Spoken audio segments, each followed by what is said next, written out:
Boa noite. Uma alegria, meus irmãos, estarmos mais uma vez no CEAL, na casa de André Luiz.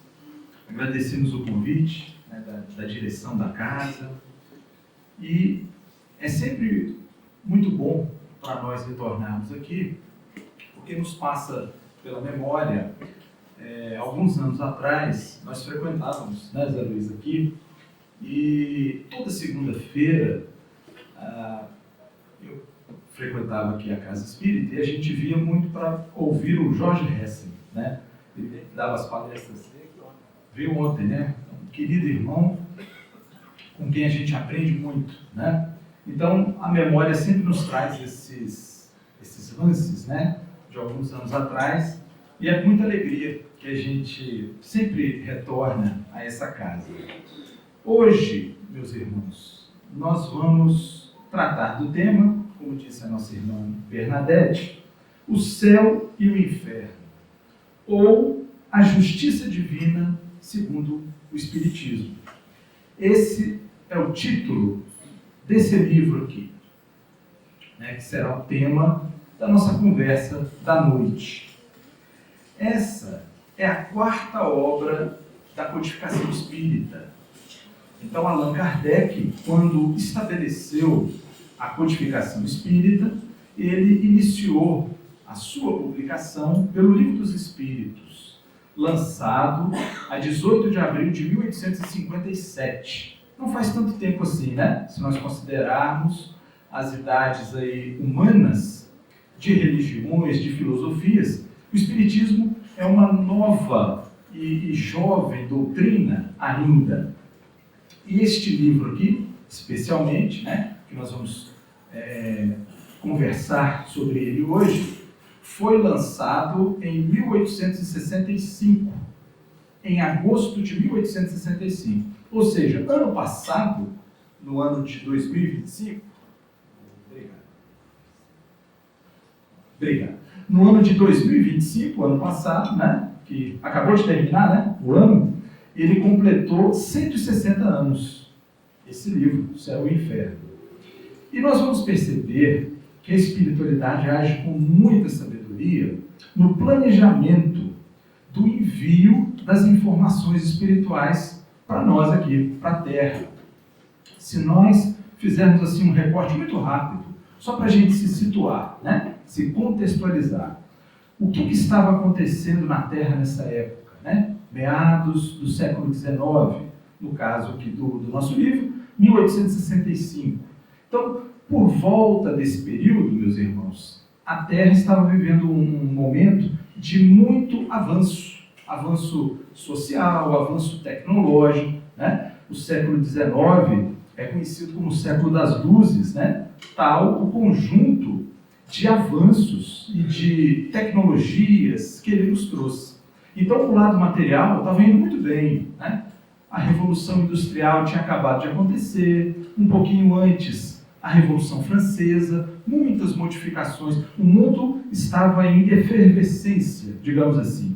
E a espiritualidade maior, para contrabalancear esse avanço material, né, social, tecnológico, nos encaminhou, então, a doutrina espírita, que é o Consolador prometido por Jesus. Então, o Espiritismo chega no momento certo para contrabalancear o avanço material, tecnológico, né, que a Terra vivia naqueles momentos. Então, quando o Espiritismo chega à Terra, as ideias no campo filosófico, no campo religioso, estavam ainda presas aos conceitos vindos das religiões tradicionais, que nos merecem todo o respeito, né? Porque contribuíram também para a civilização da humanidade. Mas eram conceitos, muitos deles, ultrapassados, desvirtuados, e o que pesava mais a palavra do Cristo ficou em segundo plano. Então, muitos dos ensinamentos de Jesus ficaram perdidos em meio aos dogmas, em meio às imposições, né, daquela época. Jesus dizia que ele trouxe para a humanidade o reino dos céus, o reino de Deus. E as pessoas, então, quando ouviam aquilo, queriam saber, mas que reino é esse? Né? Onde está o reino dos céus? Onde está o reino de Deus? Como é que nós vamos implantar isso aqui na terra? E lá em Lucas, nós vamos ver que Jesus, quando questionado, disse: o reino dos céus não tem aparência exterior. O reino dos céus está dentro de vós. E aquilo ficou na mente, né, no coração daquelas pessoas, uma incógnita, né? Reino dos céus dentro de nós, o que significava aquilo? E mais tarde, o Espiritismo veio nos revelar que realmente o reino dos céus, a que Jesus, o nosso mestre, se referia, é a conquista espiritual da nossa paz, da nossa plenitude. Então ele não é um reino exterior, ele é um reino interior. Daí, meus irmãos, a necessidade de aclarar esses conceitos. Com base nisso, Allan Kardec vai lançar, então, o livro O Céu e o Inferno, ou A Justiça Divina, segundo o Espiritismo. Porque os homens, a humanidade, nós, havíamos esquecido dessa realidade. Toda a realidade espiritual, ela é eterna. Não importa o exterior. O reino de Deus não tem aparência externa, disse, o nosso mestre. E aí, a doutrina espírita, com o lançamento do Livro dos Espíritos, em 57, e posteriormente O Céu e o Inferno, em 1865, vai retomar esses conceitos. O que é céu? O que é inferno? São localizações geográficas específicas? Será que o céu se situa entre as estrelas e o chamado inferno no nosso subsolo, lá no magma? Porque eram essas as ideias, que os homens tinham a respeito, numa noção assim muito primitiva da vida espiritual, tendo aquela necessidade de materializar o conceito. Ora, se há um céu, ele não pode ser aqui na Terra, porque aqui é muito conturbado, Tem que ser lá nas estrelas, tem que ser longe, porque a nossa vida aqui é complicada. E se há um inferno, bom, deve ser lá para baixo, Lá no magma. E a doutrina espírita vem nos esclarecer, com os ensinamentos trazidos por Allan Kardec. Céu e inferno, o que são? Estados de consciência, estados de espírito. Ah, mas então parece que tem alguma coisa a ver com o que Jesus disse. O reino dos céus está dentro de vós. Então, estabeleceu a conexão, O reino dos céus é uma realidade interior. Céu e o chamado inferno são estados da alma, de tal forma que no mundo espiritual nós podemos ter ao nosso lado espíritos que estão no céu, porque a vibração é muito harmônica, são espíritos em paz, equilibrados, e podemos ter espíritos atordoados, perturbados, necessitados mesmo de atendimento e vivem, portanto, um inferno interior. Então, a doutrina espírita, ao retomar esse conceito, que não é do espiritismo, é bom a gente prestar atenção, O espiritismo ele tem como uma função principal restaurar os ensinamentos de Jesus. Então foi o nosso mestre que disse isso, que o reino dos céus é uma realidade interior. E existem muitas parábolas que ele começava assim: o reino dos céus é semelhante, e aí contava uma história, Contava uma parábola, dando a entender que o reino dos céus era uma realidade simbólica, era uma realidade espiritual. Então, naqueles tempos, meus irmãos, imaginemos, no tempo de Jesus, há 2000 anos atrás, os conhecimentos científicos, astronômicos, eram muito pequenos. Acreditava-se que a Terra era uma espécie de forma achatada, coberta por uma abóboda, e que nessa abóboda foram grudadas as estrelas. Quem grudou, a gente não obtinha essa resposta. Os homens daquela época faziam um conceito muito pequeno do que fosse a existência na Terra. E como era uma espécie de forma achatada, envolvida por uma abóboda, arredondada, em cada ângulo dessa forma achatada tinha um elefante para segurar, porque senão cairia, E segurando o elefante tinha um deus mitológico chamado Atlas. Mas e quem segurava o Atlas? Aí já é perguntar demais, né? Eram os conceitos limitados da época. Então, tudo que fosse elevado estaria acima, tudo que fosse inferior estaria abaixo. Precisou de 1.500 anos até chegar Galileu Galilei para dizer que a Terra não é o centro do universo, né? Que, na verdade, nós estamos num centro heliocêntrico. Nosso sistema é um dos que existem, né? Conhecimentos esses que eles não tinham também, e que o centro do sistema é o Sol, né? E que os planetas, inclusive a nossa Terra, gira ao redor do Sol. Nós sabemos da história, né? Galileu Galilei foi questionado pela Igreja, teve que se desmentir e, segundo consta, os historiadores da época, ao descer as escadarias de um daqueles interrogatórios, ele teria dito, né, para as pessoas que estavam próximas, mas que gira, gira, né? Mas que a Terra gira, gira. Porque ele teve que desmentir, né? Ele teve que falar, não, a Terra é fixa, quem gira é o Sol, todo mundo gira ao nosso redor. O centro do sistema é a Terra.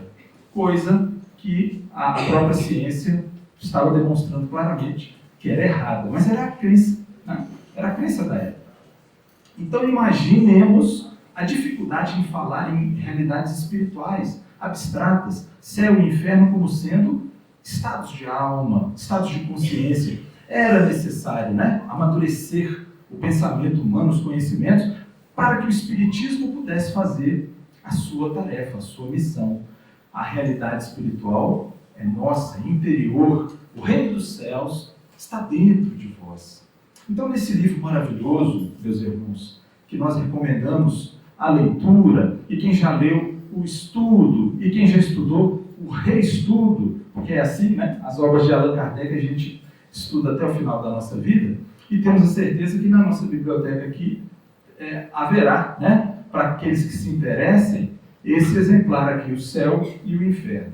Então, nessa obra fenomenal de Allan Kardec, ele vai fazer um estudo das origens de anjos e demônios. O que são anjos? O que são demônios?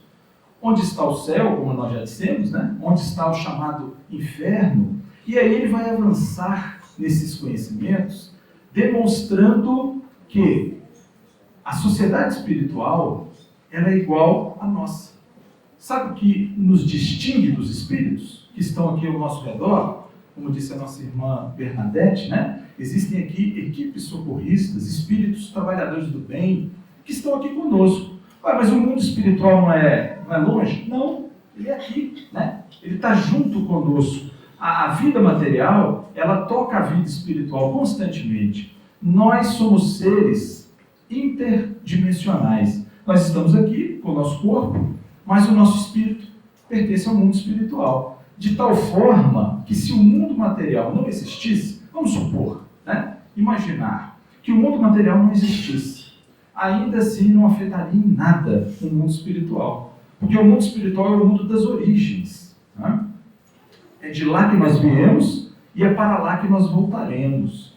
Então, se nós estamos falando de criaturas espirituais, e nós somos, todos nós aqui, não tem ninguém aqui que não seja, né, Zé Luiz? Criatura espiritual, somos todos espíritos. Só que a diferença é que a gente está ligado ao corpo material. E quando a gente reencarna, a nossa visão fica presa a essa dimensão física. É como se fosse um abafador das nossas possibilidades, não é? O corpo físico, ele age assim. Aqueles que têm a mediunidade conseguem se livrar um pouquinho desse abafador e conseguem enxergar um pouco a realidade espiritual. Alguns veem, alguns ouvem, alguns captam mensagens através da escrita. Então são irmãos que têm essa possibilidade. É como se o escafandro do mergulhador, no caso dos médiuns, fosse um pouquinho mais solto, né? Então eles conseguem enxergar essa realidade que está ao nosso lado aí, né? Constantemente. Então, quando nós entendemos isso, nós vamos mudando o nosso pensamento. Então, céu e inferno não são locais, são modos de vibração do espírito. Então, se eu estou vibrando em harmonia com as leis divinas, posso estar encarnado, posso estar numa cidade complicada, eu vou estar em relativa paz, em relativo equilíbrio. Eu vou estar dentro da relatividade da vida aqui da Terra, numa situação de paz. Não vamos dizer assim celestial, porque o mundo é de provas e expiações, né? Temos ainda muitos desafios. Mas aquele que está antenado com a espiritualidade maior tem essa paz, tem esse equilíbrio e pode viver ao lado dos problemas, resolvendo, né? Buscando a inspiração da espiritualidade, superando as dificuldades. Então nós somos seres espirituais. Ora, todos nós iremos retornar ao mundo espiritual. Cada um de nós tem um grau de avanço intelectual, de avanço moral. Nós não somos iguais, né? Então, quando nós retornarmos ao mundo espiritual, nós vamos encontrar uma sociedade complexa, né? Variada, formada por diferentes tipos de espíritos. E como é que será que eles se organizam nesse mundo espiritual? Se organizam segundo a lei das afinidades. Afinidades com o quê? Conforme nós pensamos e sentimos. Então nós formamos grupos de afinidades no mundo espiritual pelos sentimentos e pelos pensamentos. No conjunto, a gente pode dizer assim, pela nossa vibração, né? Aquilo que nós vibramos é o que nós pensamos e o que nós sentimos. Então nós formamos, todos nós, uma psicosfera ao nosso redor. Nós não temos essa visão aqui enquanto encarnados por aquilo que nós já falamos, né? Estamos nesse abafador aqui, que é o corpo material. Mas no mundo espiritual, isso é muito visível, né? Isso é fácil de perceber. Então os espíritos se organizam pela lei de afinidade. Os bons se reúnem em regiões que ficam iluminadas, porque é como aqui na Terra. Às vezes a gente vê determinados locais que não se afinizam conosco. Mas por que não se afinizam? Porque as ideias que são ali debatidas, os costumes, os hábitos, não se afinizam conosco. E as pessoas que lá estão se afinizam. Direito delas, né? Então, a gente não se conecta com aqueles lugares. No mundo espiritual, essa realidade é mais forte ainda. Os nossos sentimentos e pensamentos, eles não podem ser falseados. É a nossa vibração. Eu posso estar falando aqui uma coisa bonita, né? A respeito de alguém, mas no meu coração, às vezes tem uma inveja a respeito dessa pessoa, um sentimento qualquer de revide, porque no passado ela me prejudicou e eu ainda não a perdoei. Então eu estou falando bonito, mas eu não estou vibrando conforme aquele discurso que eu estou tendo. No mundo espiritual, isso é facilmente reconhecível, né? De tal forma que nós vamos para a região espiritual conforme a nossa vibração. Aí não tem engano, né? Lembra-nos aqui aquela passagem da obra do André Luiz, né, o mentor da nossa casa aqui, quando ele está no mundo espiritual, meus irmãos, numa dessas comunidades, que no livro foi denominada Nosso Lar. Mas existem inúmeras, várias, né? Comunidades, cidades, colônias, podemos usar o nome que a gente quiser. Mas são comunidades de espíritos que têm mais ou menos uma mesma afinidade. E lá ele estava aprendendo ainda a lidar com essa realidade espiritual. E ele, em um dado momento, num serviço de socorro, porque os espíritos não ficam parados, não. Eles trabalham muito, né, no mundo espiritual. E André Luiz, que havia sido médico na sua última reencarnação, estava em período ali de aprendizado, recebendo noções, né, da espiritualidade. E em um dado momento, ele viu nas cercanias da colônia um espírito assim muito necessitado e pedindo ajuda, né? Ele era neófito, né? Era novo no atendimento aos espíritos e não percebeu a ardilosidade do espírito. Um outro companheiro mais experiente falou: André, pare, não vá até a nossa irmã. Mas por quê? Você não pode enxergar, mas você com o tempo vai enxergar também. Ela é um espírito vampirizador. É o termo, né, que eles utilizaram. Era um espírito que estava interessado em angariar fontes de energia para a sua própria manutenção. mas não em se melhorar, não em se transformar. E no mundo espiritual, meus irmãos, isso fica muito claro, né? Então, céu e inferno são estados de alma, são estados de consciência, de vibração. Iremos para um local no mundo espiritual conforme a nossa realidade interior. Por isso, o Espiritismo nos convida constantemente a nos melhorarmos, a aos poucos deixarmos hábitos ruins. Não cabe mais, por exemplo, para quem tem conhecimento do Evangelho, do Espiritismo, alimentar sentimentos vingativos, por exemplo.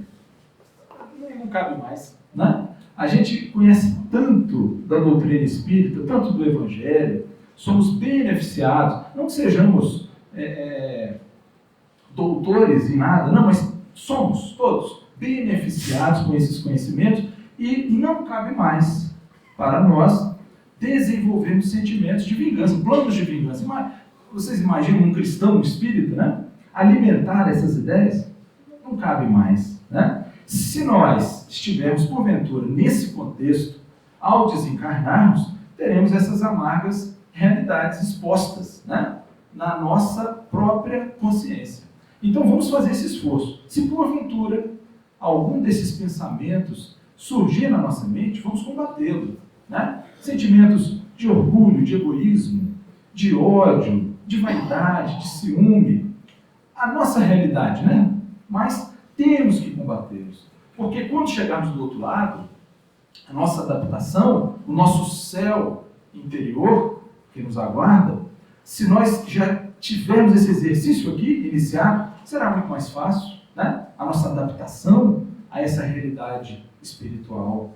Então, meus irmãos, vamos seguir essa observação da doutrina espírita, da transformação moral. Não é um mero conselho moralista, digamos assim, é realidade espiritual. Nós temos que nos melhorar, é uma necessidade. E ao falarmos isso, né, eu tenho um tio, Zé Luiz, você deve conhecer, o tio Jair, né, que às vezes ele fala das suas palestras, e quando ele fala o seguinte: olha, eu estou falando aqui, mas os ouvidos mais próximos são os meus, né? Então, a gente estuda, meus irmãos, todos nós aqui, para aprendermos, todos nós, esse esforço constante, para que, aos poucos, esse céu que todos nós desejamos, porque céu é coisa boa, né? Céu é essa sensação de paz, de equilíbrio, de plenitude, e é uma conquista do Espírito. Olha que bonito. Não é uma graça, não é uma eleição para certos escolhidos, não. Ela é uma construção espiritual de todos nós, na nossa atitude diária. Cada ação nossa, ela tem um pouco de céu e um pouco de inferno que carregamos, não é? Se tivermos as porções boas em maior número, a nossa ação vai ser sempre no sentido positivo, né? Mas se ainda tivermos assim muita contaminação, vamos parar, vamos refletir, vamos ver o que a gente pode fazer a esse respeito. É uma realidade que nos cabe. Ninguém vai fazer esse trabalho de transformação espiritual que é nosso, né? Nem o nosso Mestre Jesus vai poder fazer por nós. Porque quando ele estava aqui conosco, ele disse o seguinte aos discípulos: pegue a sua cruz e siga-me. A cruz é um símbolo, né, das nossas obrigações, dos nossos deveres, daquilo que a gente tem que fazer para melhorar. Então, se nós quisermos seguir Jesus, vamos fazer isso. Vamos arcar com as consequências das nossas ações, para que esse céu possa, aos poucos, se manifestar na nossa intimidade. Então, não é fora. O reino dos céus está dentro de vós. O Espiritismo retoma, né, esse ensinamento maravilhoso do nosso Mestre. Ora, as religiões, elas pregaram durante muito tempo a existência do céu, do chamado inferno e do purgatório, né, que foi uma ideia teológica instituída depois pelos padres da Igreja, né? Só que o que acontece, meus irmãos? Allan Kardec vai nos esclarecer de forma assim meridiana que o purgatório, que é onde nós purgamos, onde nós pagamos as nossas dívidas, entre aspas, né? Onde nós educamos o nosso espírito. Onde é que nós realizamos essas tarefas? Aqui, né? Na nossa vida material. Então, o nosso purgatório, entre aspas, já é aqui. O nosso campo de melhoria é aqui, né? Nós reencarnamos com esse objetivo, de nos melhorarmos. Ao longo, né, dos séculos, esses termos foram assim, carregados, né, dessas impressões medievais, digamos assim. Mas não se trata disso. O processo de educação do espírito é sempre amoroso, misericordioso. Nós é que às vezes confundimos a linguagem das leis divinas e pensamos em castigo, em punição. Não se trata disso. O processo de evolução espiritual é educacional. Então a gente passa, às vezes, pelas experiências, pelas provas, pelas expiações, com o objetivo de educar o nosso espírito, nos prepararmos para futuros avanços no mundo espiritual. Allan Kardec, meus irmãos, nesse livro fantástico, que fez 160 anos, no ano passado, na segunda parte do livro, a gente está fazendo propaganda bastante do livro, que é para a gente ler, né? Para a gente ir nas fontes. Porque o que nós temos aqui é uma breve conversa, né? É um breve apresentar de ideias para que cada um dos irmãos, então, possa, por si mesmo, ir às fontes, né? Que é o mais maravilhoso nessa aquisição do conhecimento. Então, nesse livro aqui, O Céu e o Inferno, na segunda parte, Allan Kardec nos ensinou, né, que o mundo espiritual, na verdade, é uma sociedade composta de diferentes tipos, como é a nossa sociedade humana aqui. Só que no mundo espiritual, eles se agrupam por afinidades, né? Então tem aqueles que são mais inferiores e que vão se reunir e que aí vão formar as chamadas regiões inferiores, que não são eternas, não são circunscritas, não têm aquelas características das ideias medievais. São simplesmente locais de afinidade. É aqui mesmo na Terra. Se nós juntarmos num ambiente qualquer, muitas pessoas, vamos usar aqui um exemplo só, muitas pessoas alcoolizadas, como é que fica o ambiente? Fica tumultuado, né? Fica desequilibrado. Então, no mundo espiritual é a mesma coisa. Se nós reunirmos muitos espíritos em desequilíbrio, nós vamos ter regiões insalubres, mas que logo a espiritualidade maior vai recolher, vai encaminhar os nossos irmãos e aquilo vai se desfazendo, né? Então, Allan Kardec, ao estudar essas comunidades, essas sociedades do mundo espiritual, vai nos trazer comunicações, nesse livro, O Céu e o Inferno, de diferentes tipos de espírito. Por quê? Os espíritos nos ensinam, o Evangelho nos ensina, a cada um segundo as suas obras. Teremos o céu ou o inferno que nós criarmos, né, com as nossas ações. Então, Allan Kardec vai fazer um estudo dos espíritos conforme a vida que eles tiveram aqui na Terra e ele vai comparar como é que eles estão lá no mundo espiritual. Então, ele lista alguns exemplos de pessoas dignas, corretas, honradas, reconhecidamente boas pessoas, e como é que eles estão no mundo espiritual. Então esses espíritos vêm e dão as suas mensagens, e falam das suas experiências, e descrevem como é que eles estão, quem é que eles encontraram, como é que está a vida lá. E ele vai catalogando, né, um grande pesquisador, um grande didata que Allan Kardec era, essas comunicações, de tal forma que as dos espíritos que estavam muito bem, ele vai classificar como espíritos felizes, que são aquelas pessoas que viveram realmente a sua vida retamente, né, corretamente, e no mundo espiritual encontraram esse céu que eles construíram, né, para eles mesmos.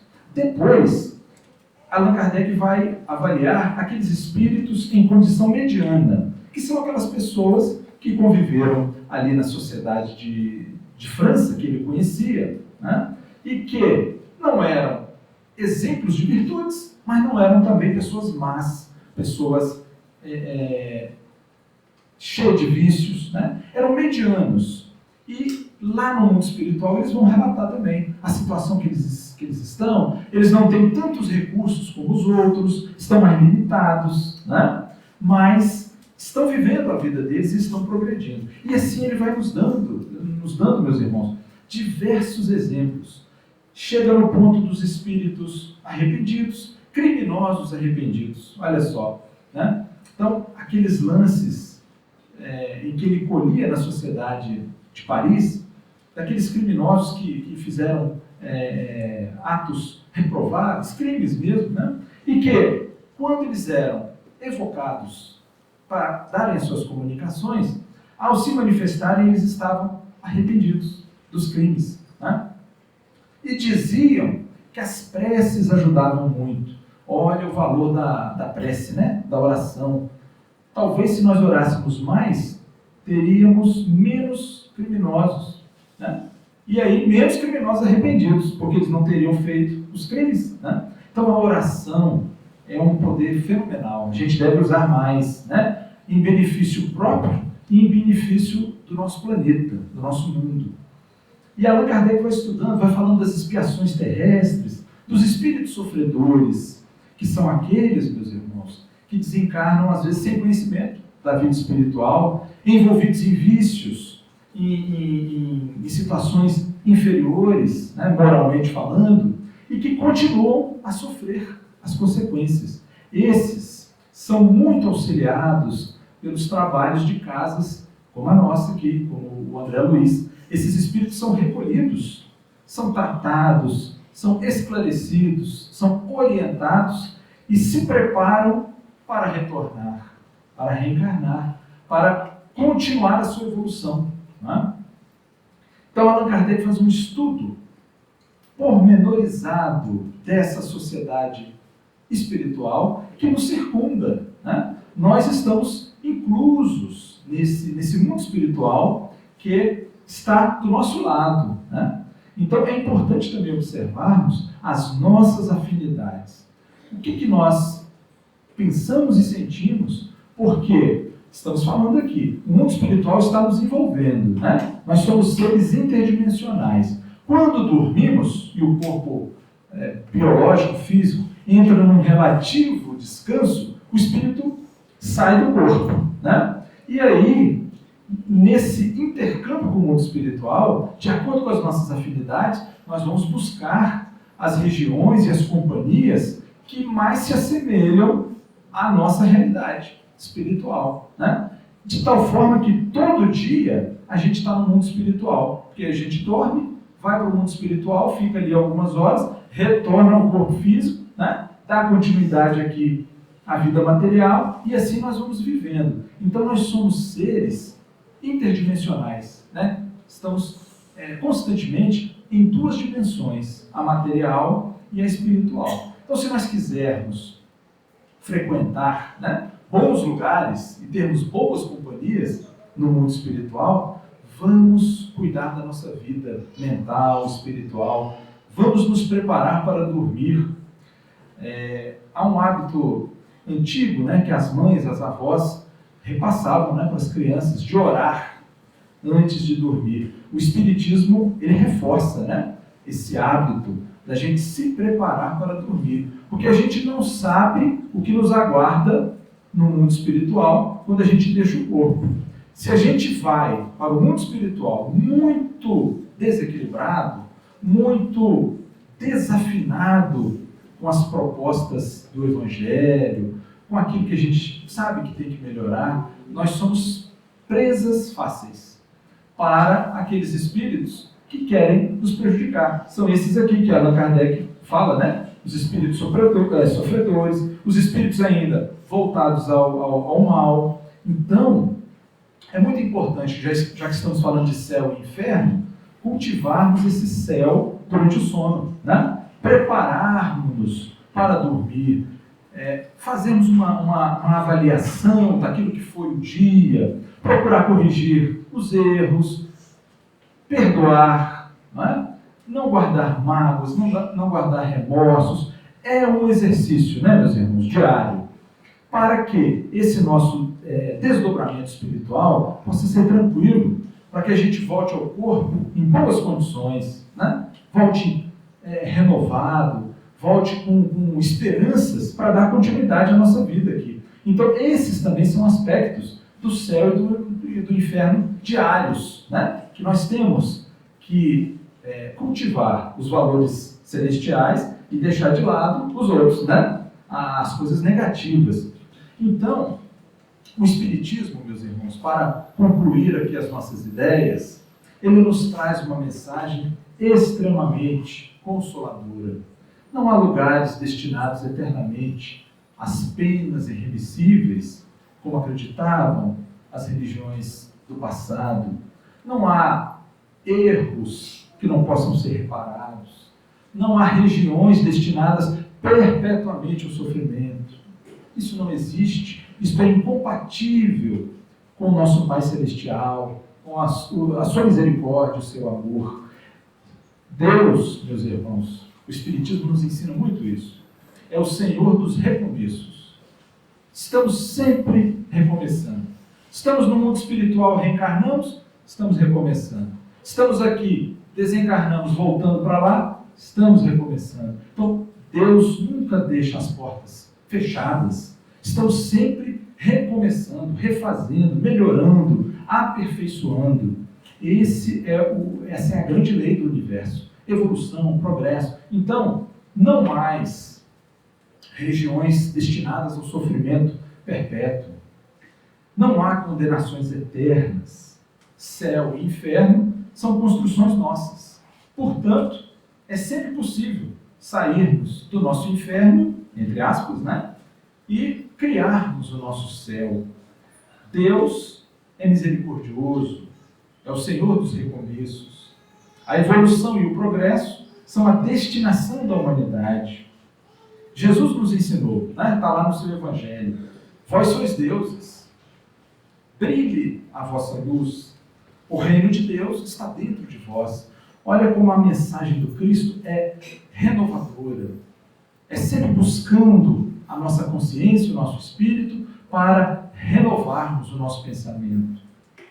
Então, meus irmãos, nesse momento em que nós nos encaminhamos aqui para o término dessa nossa breve conversa, não vamos perder de vista a necessidade de desenvolvermos as características dos anjos, que são os espíritos puros, para instalarmos pouco a pouco o nosso céu na nossa intimidade. Né? Imaginemos uma sociedade onde cada um está envolvido nesse esforço.